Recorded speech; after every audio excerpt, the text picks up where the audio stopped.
Hello and welcome. If you enjoy calm stories like this, tap like and subscribe for a new one each week. Let us begin by simply breathing. A slow breath in, filling your lungs with the cool, still air of the evening. And a long, gentle breath out, releasing the day. Let your shoulders soften. Let the muscles in your face relax. There is nothing else you need to do right now, but listen to the sound of my voice. Picture, if you will, a quiet suburban street at dusk. The sky is a deep, velvety blue, brushed with the last soft pinks of sunset. Streetlights are just beginning to hum, casting warm, golden pools on the pavement. The houses are still, their windows dark or glowing with the gentle, flickering blue of a television screen. It is a picture of peace, of stability. But as we drift down this silent street, you might notice something. A small sign pushed into a neatly manicured lawn. And then another, and another. For sale. Each one a quiet testament to a dream that has been unsettled. Tonight, we are going to tell the story of how those signs came to be there. It is a story of numbers and of people, of grand towers of finance and of quiet family homes. It is a story of a great unwinding, but it is not a story to cause worry. Instead, let the cadence of the telling be a soft rhythm, a gentle wave to carry you toward rest. Let the details be like soft, falling rain on a tin roof, a sound that soothes the mind and invites sleep. So breathe deeply once more. And let us begin our story in a time when the world felt full of endless possibility.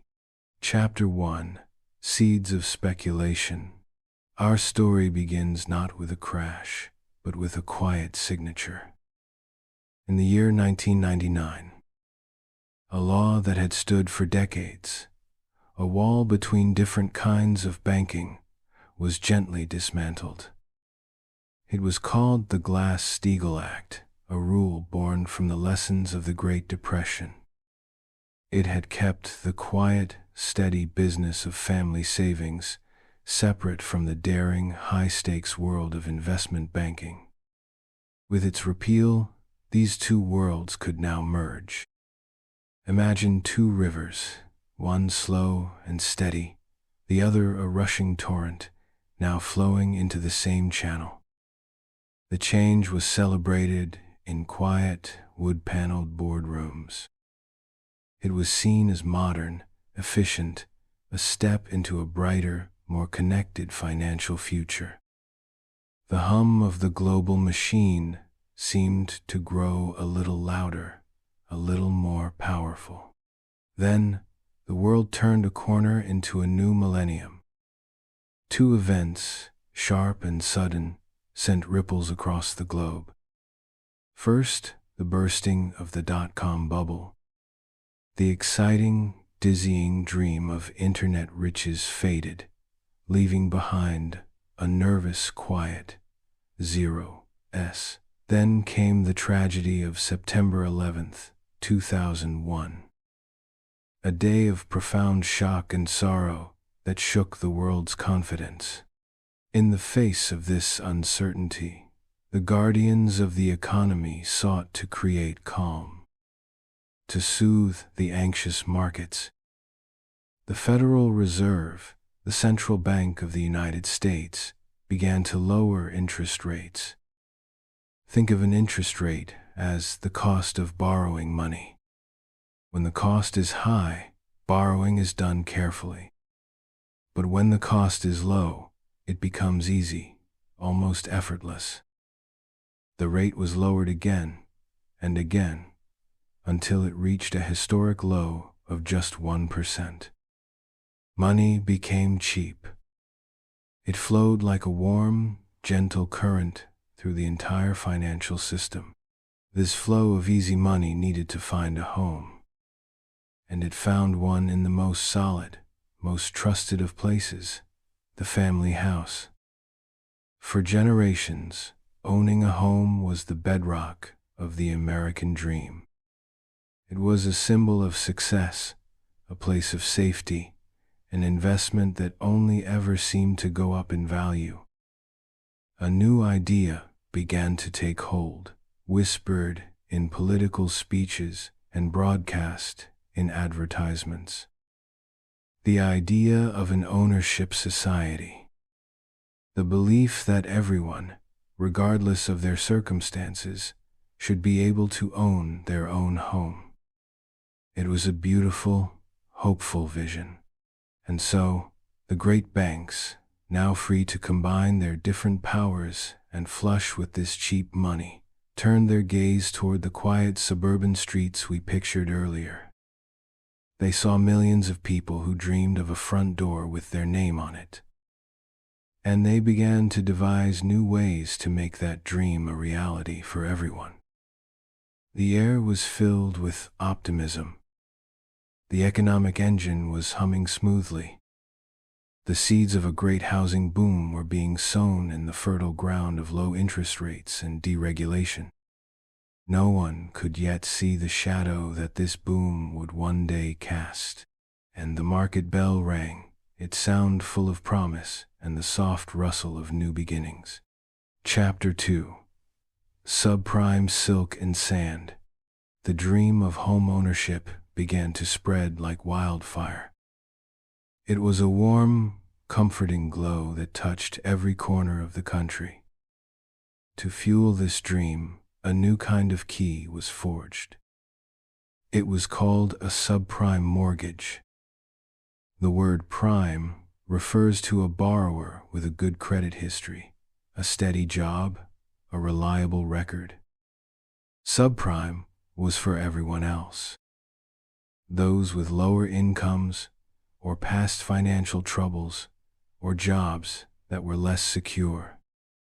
For years, they had been locked out of the housing market. Now, a door was swinging open for them. These new mortgages were designed to be incredibly alluring. They were wrapped in the silk of easy terms. Many came with a teaser rate. For the first 2 or 3 years, the monthly payment would be wonderfully, deceptively low. It felt like a gift. A family could suddenly afford a house they had only ever dreamed of. The paperwork, once a mountain of verification, began to shrink.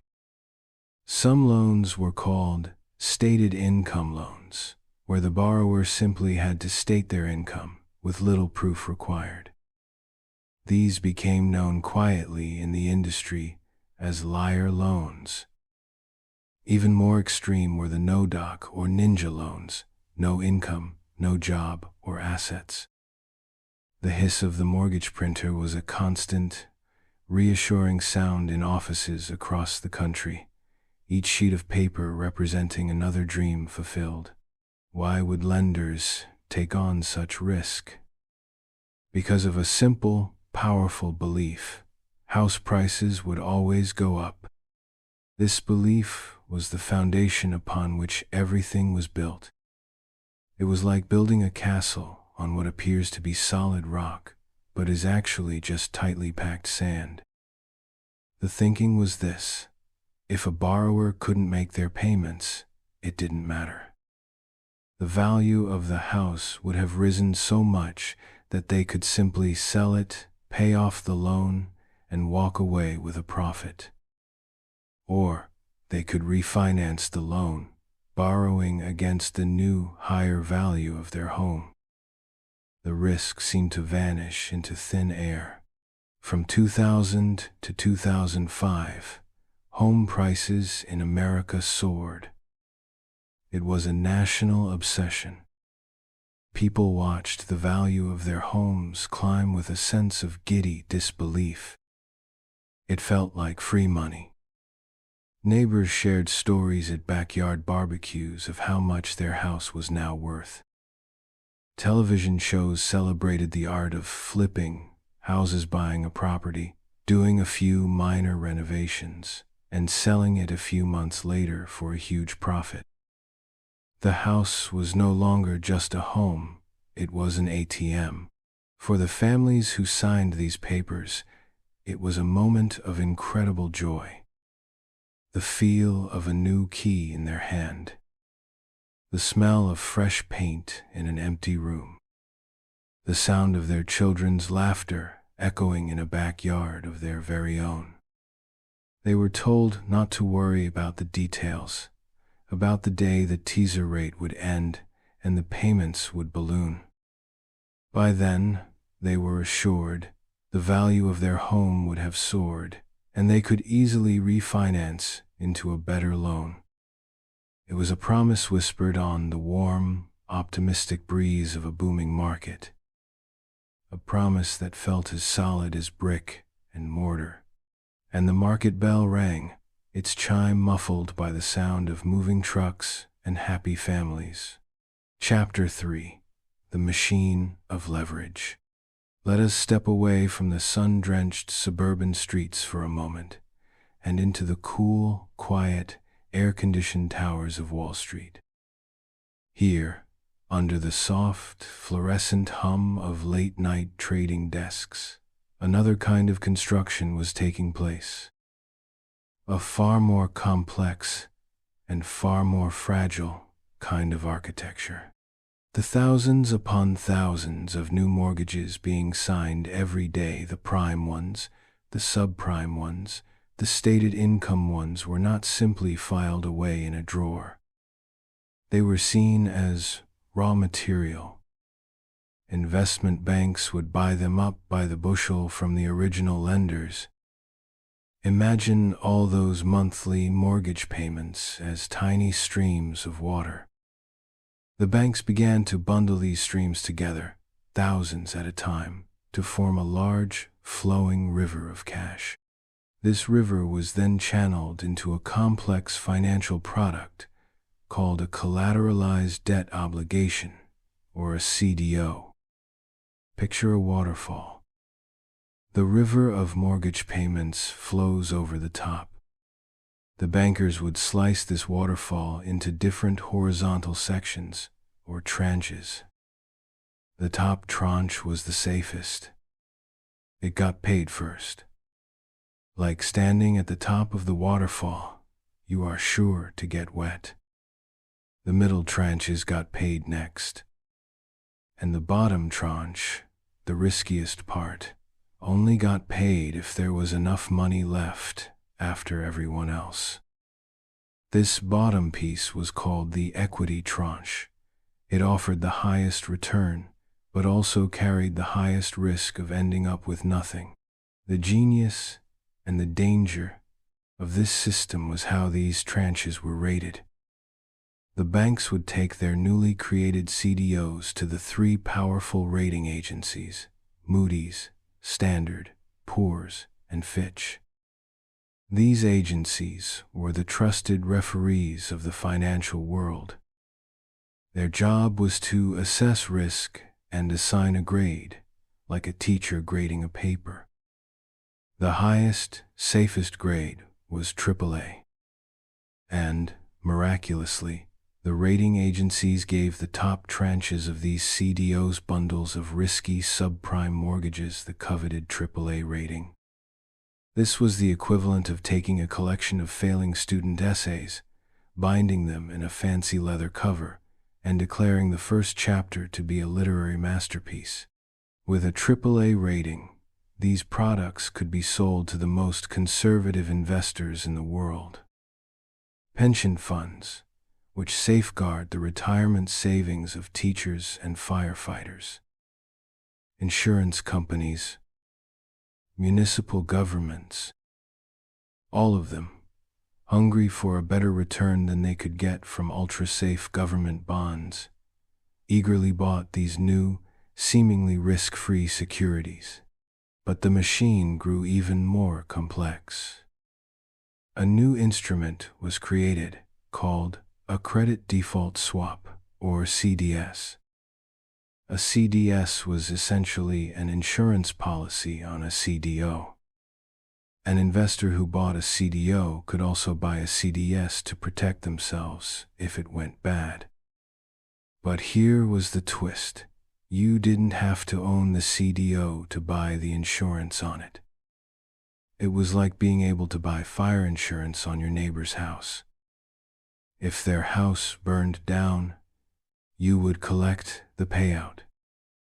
This created a vast, hidden, unregulated web of side bets on the housing market, with one company, the insurance giant AIG, selling a huge portion of this insurance. All of this, the CDOs, the AAA ratings, the CDS contracts, was built on that one single belief that house prices would never fall. In the hush-lit offices high above the city, the machine of leverage hummed along, spinning risky loans into golden securities. It was a breathtakingly intricate and profitable creation, and it was resting on a foundation of sand, and the market bell rang, a distant, metallic sound, almost lost in the quiet hum of the servers. Chapter 4. Signs of Strain. For a time, the machine worked perfectly. But as the year 2006 faded into 2007, a faint, almost imperceptible tremor began to be felt. It started in those quiet suburban neighborhoods. The teaser rates on those subprime mortgages from 2004 and 2005 were beginning to expire. Imagine a family who had been paying $1,500 a month for their home. Suddenly, overnight, their payment reset. It jumped to $2,500 or even $3,000. Their income hadn't changed. The plan had always been to refinance. But now, a chill was entering the air. The explosive rise in home prices was beginning to slow, to level off. In some areas, prices were even starting to dip. Suddenly, refinancing was no longer an option. The value of the house was no longer high enough to support a new loan. The first notices began to appear. Quiet, formal letters speaking of default. At first, it was just a trickle. A few percent of the riskiest loans. The models in the banks had predicted this. 5% defaults? Manageable. But the trickle was growing faster than the models had allowed for. It was becoming a steady stream. In February of 2007, the first public sign of trouble appeared. A major lender specializing in subprime mortgages, a company called New Century Financial, announced that it was in deep trouble. The number of borrowers missing payments was soaring. The news sent a shiver through the market. Just a few weeks later, New Century filed for bankruptcy.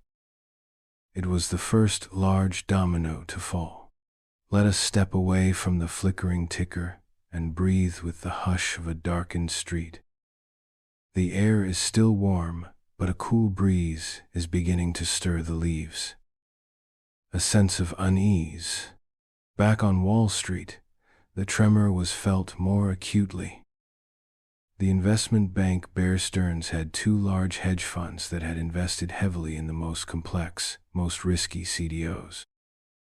They were leveraged to the hilt, meaning they had borrowed enormous amounts of money to amplify their bets. As mortgage defaults ticked up, the value of the securities inside these funds began to plummet. The river of cash from mortgage payments was starting to dry up at its source. In June of 2007, the funds ran into a wall. Investors, smelling trouble, rushed to pull their money out. 0s. but the funds couldn't sell their toxic assets to raise the cash. No one wanted to buy them. Bear Stearns was forced to freeze the funds, blocking any further withdrawals. It was a quiet, clinical term for a moment of pure panic for the people whose money was trapped inside. A month later, the two funds were essentially worthless. They collapsed completely. These were not front-page headlines for most people. They were technical stories, buried in the business section. The hum of the global economy was still strong. The stock market was still near its all-time high. But for those inside the machine, the sound had changed. A new, dissonant note had been introduced. A quiet, rhythmic, clicking sound, like a gear slipping, a warning that the intricate mechanism was no longer running smoothly. And the market bell rang, its sound now carrying a faint, questioning echo. Chapter 5. Bear Stearns in Freefall. The winter of 2007 gave way to the early spring of 2008. The unease that had been a quiet whisper was now a loud, anxious murmur. The focus of this anxiety was Bear Stearns, the fifth largest investment bank in the country. A firm with a proud, 85-year history, known for its aggressive, risk-taking culture. The collapse of its two hedge funds the previous summer had been a deep wound. Now, rumors were swirling like snow flurries in the canyons of Manhattan. Whispers that Bear Stearns was running out of cash. In the world of high finance, confidence is everything. It is the invisible oxygen that allows the system to breathe. And confidence in Bear Stearns was evaporating by the hour. Other banks, its trading partners, grew fearful. They began to back away, refusing to lend to Bear or demanding more collateral for their loans. It was a silent, deadly bank run, happening not with panicked depositors on the street, but in the quiet, digital space between the world's largest financial institutions. On a Thursday in mid-March, the crisis reached a breaking point. The CEO of Bear Stearns made a public statement, insisting the firm's financial position was strong. But it was too late. That afternoon, the bank was forced to admit it needed an emergency loan from the Federal Reserve, funneled through another major bank, JP Chase. It was a shocking admission. The firm was on life support. That weekend was one of frantic, hushed activity. The lights burned late in the offices of the Treasury Department in Washington and the Federal Reserve Bank of New York. The corridors, usually silent on a weekend, echoed with the soft footfalls of the most powerful financial figures in the country. They faced a terrible choice. Let Bear Stearns fail and risk the catastrophic collapse of the entire global financial system, as its thousands of trades with every other major bank would unravel in chaos. Or orchestrate a rescue. The decision was made.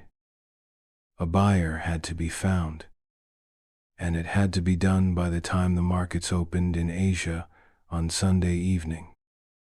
The pressure fell on JP Chase, the bank that had provided the emergency loan. All day Saturday and into Sunday, teams of lawyers and bankers pored over Bear Stearns's books, trying to assess the value of a company that was in a state of complete freefall. The numbers were terrifying. The firm was a black hole of toxic mortgage assets. Finally, in the cold pre-dawn hours of Monday morning, a deal was announced. JP Morgan would buy Bear Stearns. The Federal Reserve would back the deal, taking on $30 billion of Bear's riskiest assets to make it happen. And the price?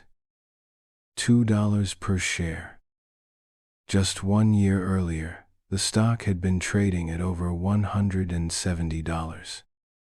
It was a complete and utter wipeout for the shareholders, many of whom were the firm's own employees, their life savings tied up in company stock.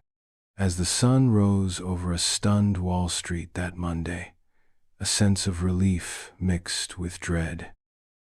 A catastrophe had been averted. But the price had been the sudden, shocking death of a titan. The message was clear: no one was safe. The ground beneath the entire financial world was unstable, and the market bell rang. Its sound sharp and brittle, like ice cracking underfoot. Chapter 6. Summer of Suspense. After the dramatic rescue of Bear Stearns, an eerie, deceptive calm settled over the financial world. It was the summer of 2008. The sky seemed clear. The immediate crisis had passed.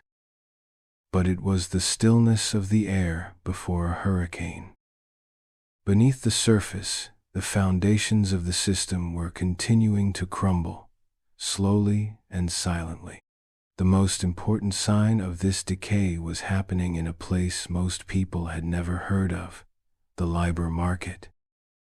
LIBOR stands for the London Interbank Offered Rate.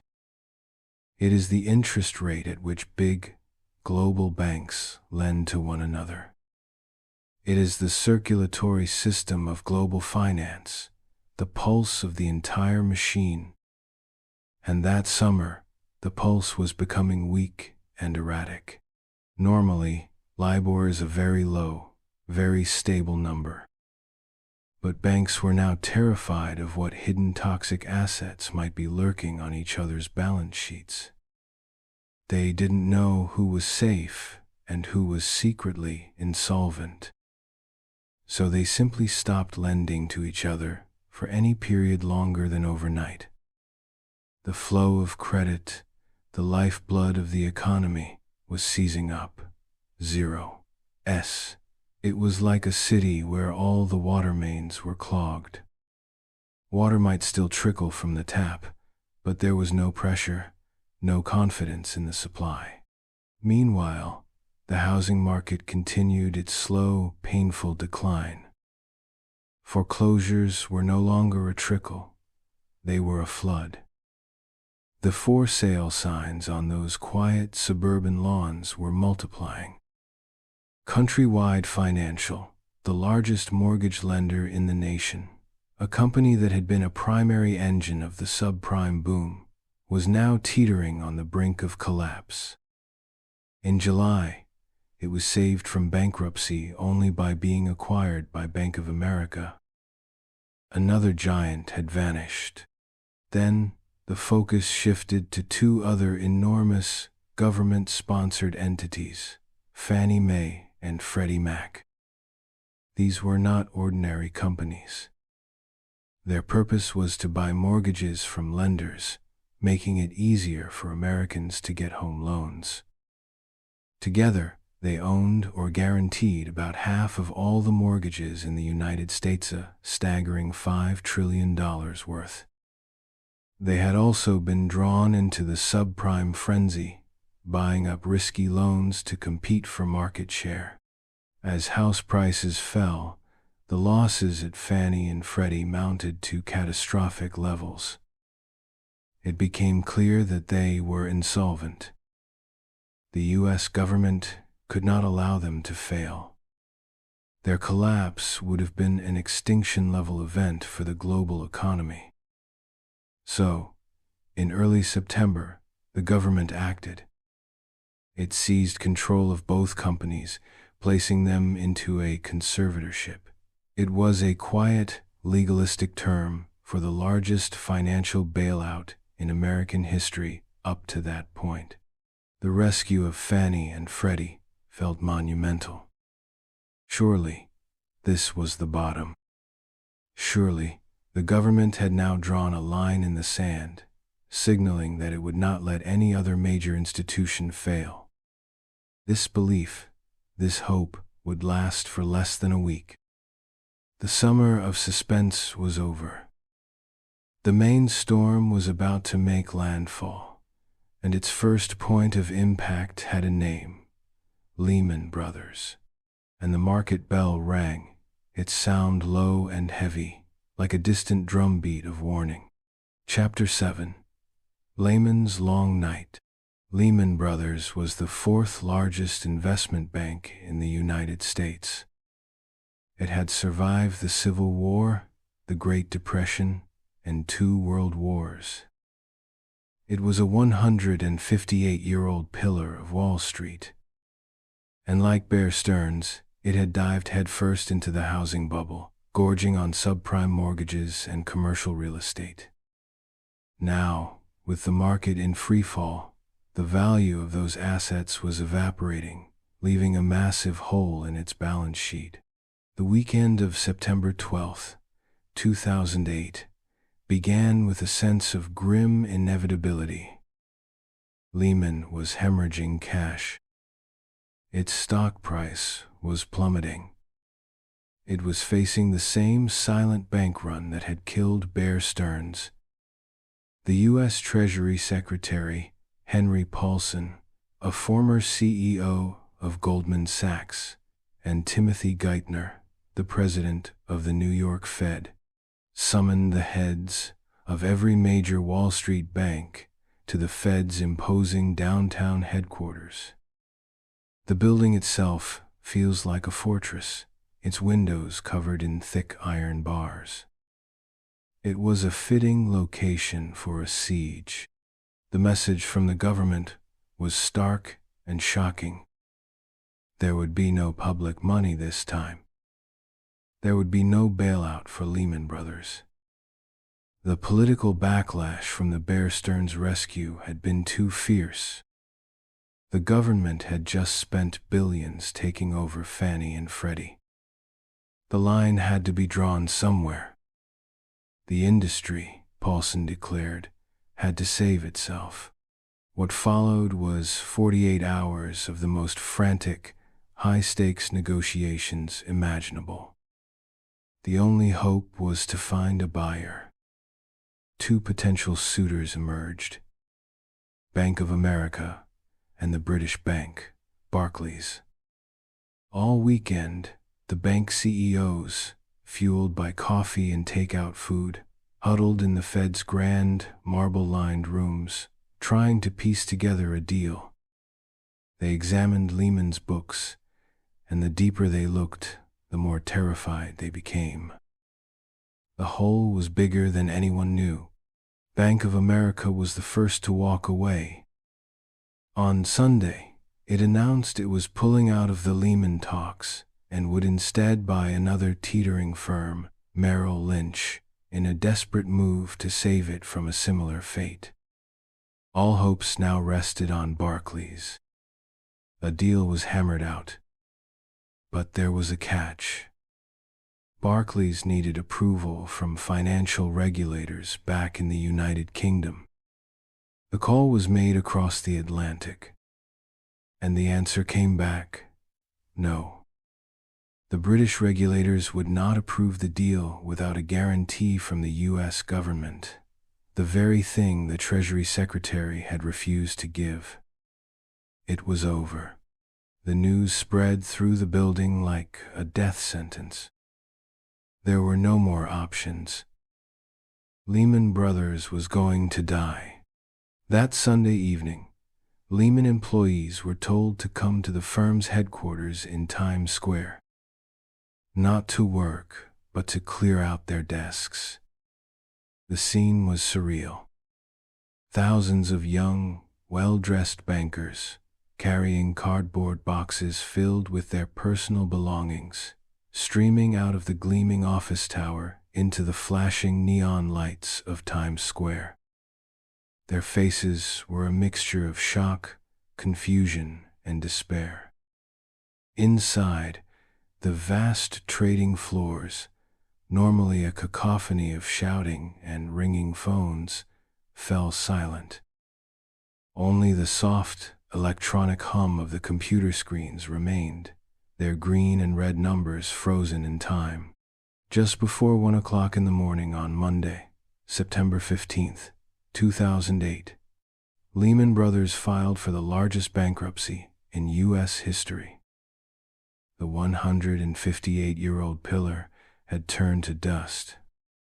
The government had made its stand. They had stared into the abyss and chosen to let one fall, believing the system could withstand the shock. They were wrong, and the market bell rang into silence, leaving only the soft echo of a world holding its breath.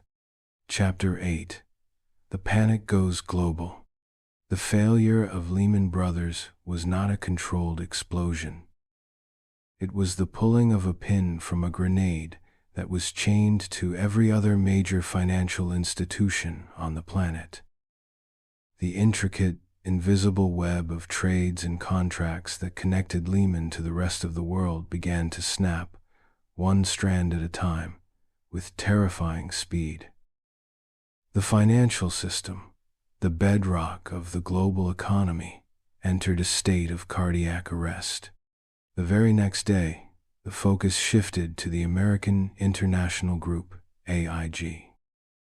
This was not a bank, but a colossal, globe-spanning insurance company. And it was AIG that had sold hundreds of billions of dollars worth of those credit default swaps, the insurance on the mortgage-backed securities. With Lehman gone and the value of CDOs plummeting to zero, AIG was suddenly on the hook for all of those policies at once. It was like a small-town insurance company being asked to pay for an entire city burning down in a single afternoon. AIG did not have the money. Its failure would be an order of magnitude more catastrophic than Lehman's. It would trigger a chain reaction that would bankrupt banks all over the world who had bought its insurance. The government officials who had just let Lehman die now faced an even bigger nightmare. They had no choice. On Tuesday, September 16th, less than 48 hours after Lehman's collapse, the Federal Reserve announced an emergency loan to AIG of $85 billion in exchange for nearly 80% of the company. The United States government now owned the largest insurance company in the world. The principle of not bailing out private companies had lasted less than 2 days, but the panic had already escaped the confines of Wall Street. It was now hitting the savings of ordinary people. Many Americans keep their ready cash in something called a money market fund. These funds are supposed to be as safe as a bank account, always maintaining a stable value of $1 per share.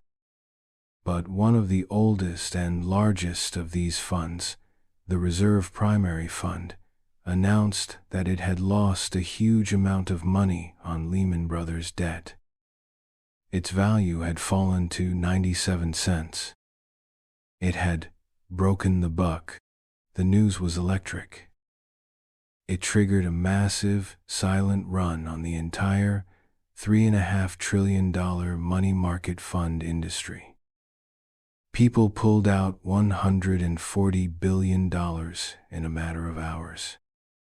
This was the money that companies use for their daily operations to make payroll, to pay suppliers. The entire commercial life of the country was grinding to a halt, and the panic went global.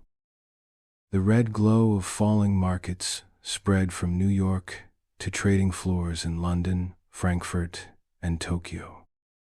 In Iceland, a tiny nation that had become a super-leveraged global banking hub, the 3 largest banks collapsed in the space of a week, bankrupting the entire country. In Ireland, the government was forced to guarantee the entire banking system, to prevent a total meltdown. The world's financial heart was fibrillating. No one knew who was solvent. No one trusted anyone. Credit froze solid. The intricate machine of global commerce, built on a delicate lattice of trust, had simply stopped working, and the market bell rang, but its sound was drowned out by a rising chorus of sirens.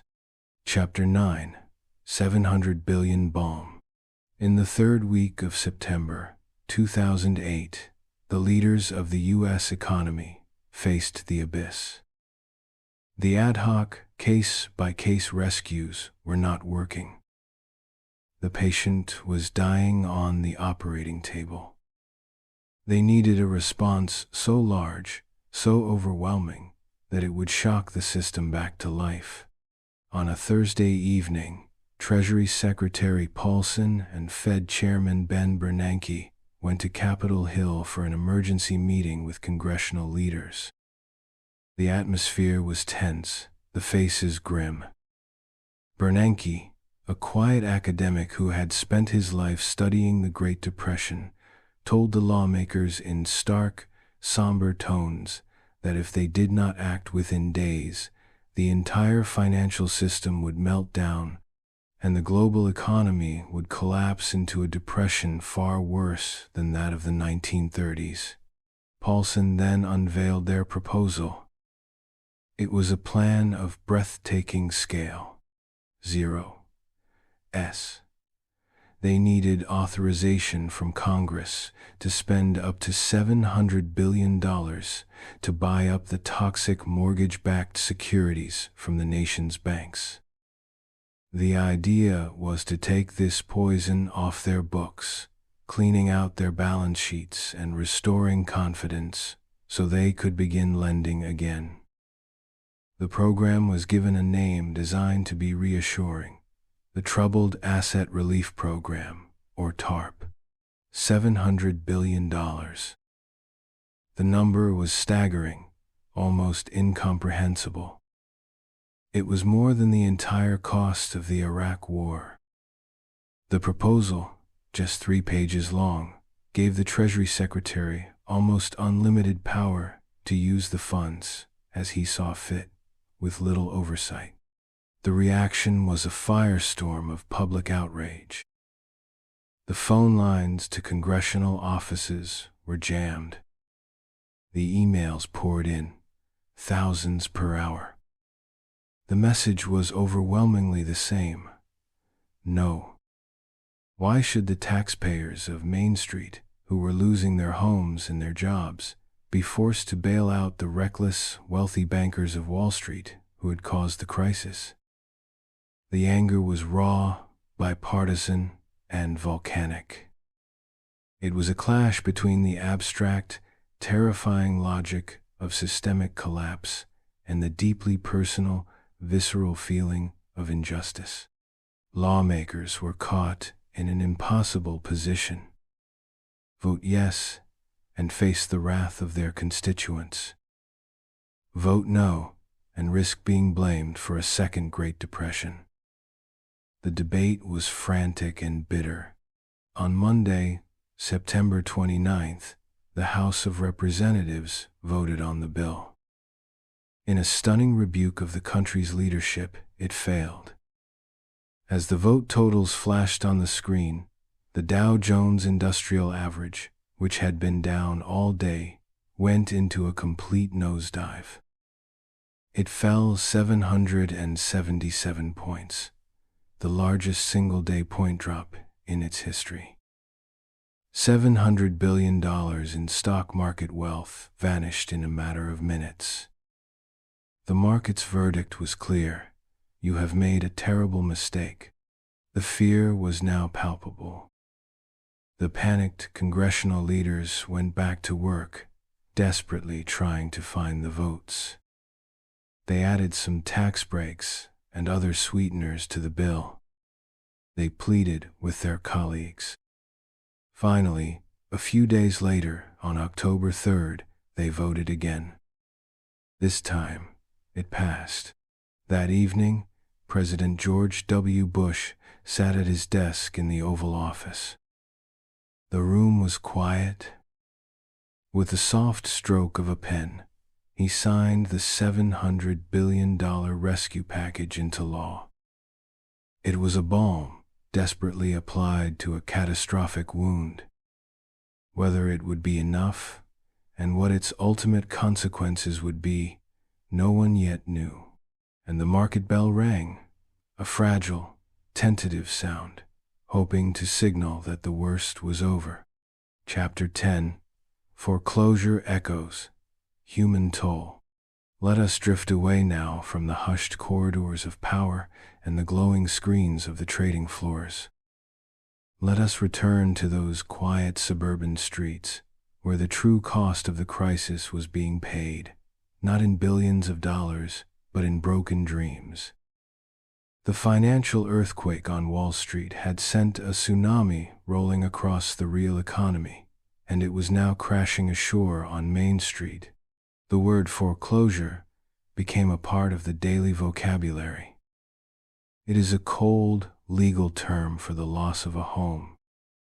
But for millions of families, it was a quiet, personal tragedy. It was the sound of packing tape being pulled from a roll, sealing cardboard boxes filled with a lifetime of memories. It was the difficult conversation with children, trying to explain why they had to leave their school, their friends, their room. It was the rustle of an eviction notice being slipped under the front door, a final, formal whisper that this place was no longer theirs.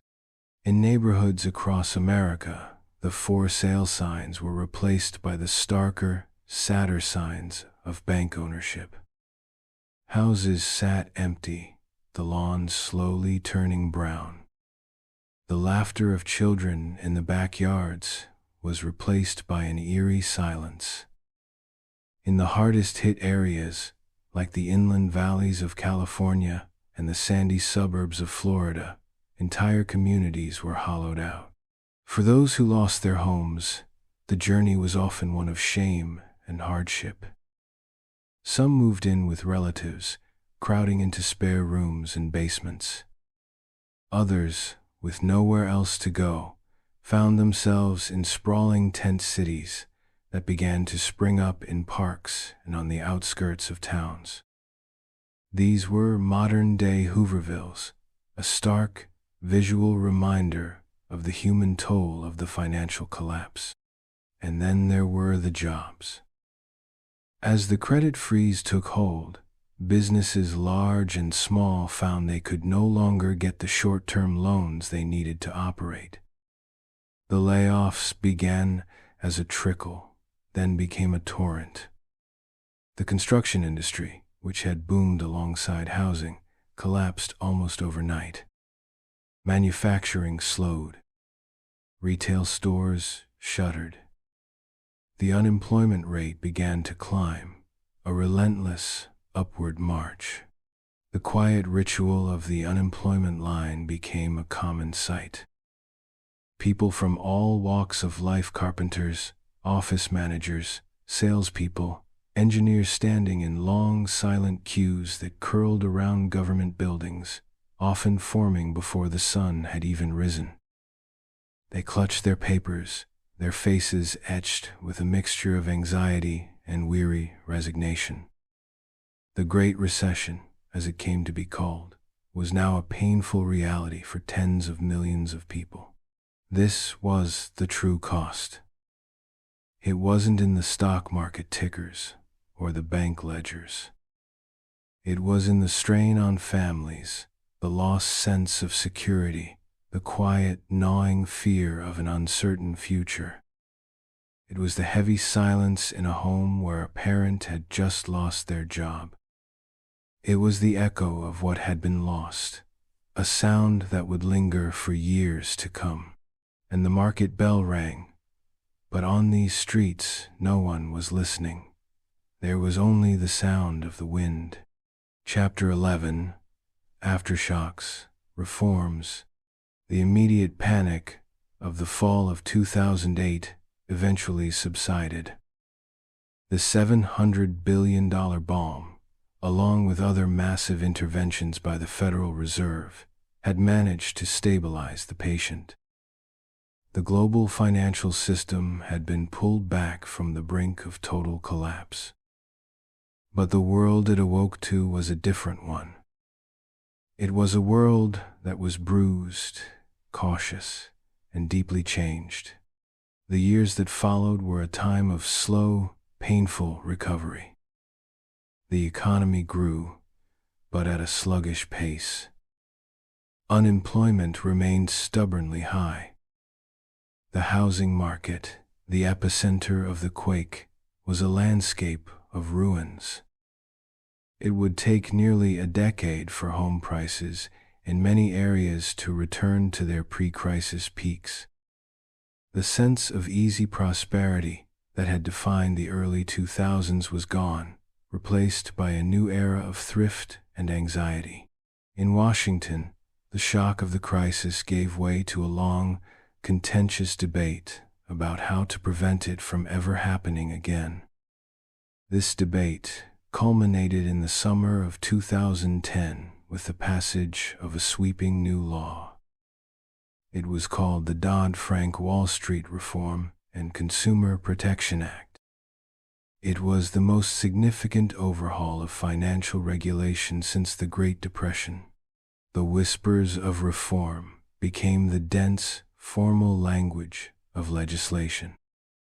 Dodd-Frank was a massive, sprawling bill that sought to address the failures that led to the crisis. It created a new Consumer Financial Protection Bureau, a watchdog agency designed to protect ordinary people from predatory lending and deceptive financial products, like the teaser rate mortgages that had started the fire. It required banks to hold more capital, a thicker cushion to absorb losses so that taxpayers wouldn't have to bail them out again. It attempted to shine a light on the shadowy, unregulated world of derivatives, like the credit default swaps that had brought down AIG.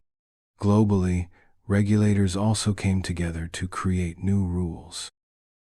These were known as the Basel III Accords, a new international standard requiring banks around the world to be stronger and less leveraged. The goal was to build a financial system with more robust guardrails, with thicker walls to contain the inevitable fires of speculation. But the scars of the crisis lingered long after the laws were passed. They could be seen in the lingering distrust of banks and of the government. They could be heard in the conversations in hometown diners and coffee shops, a new cynicism about a system that seemed rigged in favor of the powerful. They could be felt by a generation of young people who graduated into a bleak job market, their careers and financial lives set back for years. The great unwinding had left behind a legacy of caution, a deep-seated memory of how quickly a foundation of sand can give way. And the market bell rang, its sound now more sober, more mindful of the silence that can follow. Good night, outro. And so, our story comes to a close. The great storm has passed. The frantic ringing of the phones has ceased. The glowing red numbers on the trading screens have been replaced by the steady, calmer colors of a new day. 0s. Let us return, one last time, to that quiet suburban street we pictured at the beginning. The for sale signs, one by one, have slowly come down over the years. The empty houses have found new families. The sound of children's laughter can be heard once more in the backyards. The streetlights, which hummed through the darkest nights of the crisis, now cast their same warm, golden glow on a scene of renewed peace. The ledgers in the great banks have been balanced anew. The system, though scarred, has been rebuilt, hopefully on a stronger foundation. The story of the Great Unwinding is a somber one, but it is also a story of resilience. It reminds us that prosperity can be fragile, that the systems we build are complex and interconnected in ways we can't always see. It is a quiet lesson, carved in sorrow, about the dangers of forgetting the past. But now, it is time to let these thoughts drift away. Let the numbers and the names and the events dissolve into the soft darkness. Feel the weight of your body, comfortable and supported. Listen to the gentle rhythm of your own breathing, in and out. There is a quiet hope in the air, a belief that the lessons learned in hardship might help to keep tomorrow safe. Let that quiet hope be your final thought as you drift into a deep and peaceful sleep. Good night.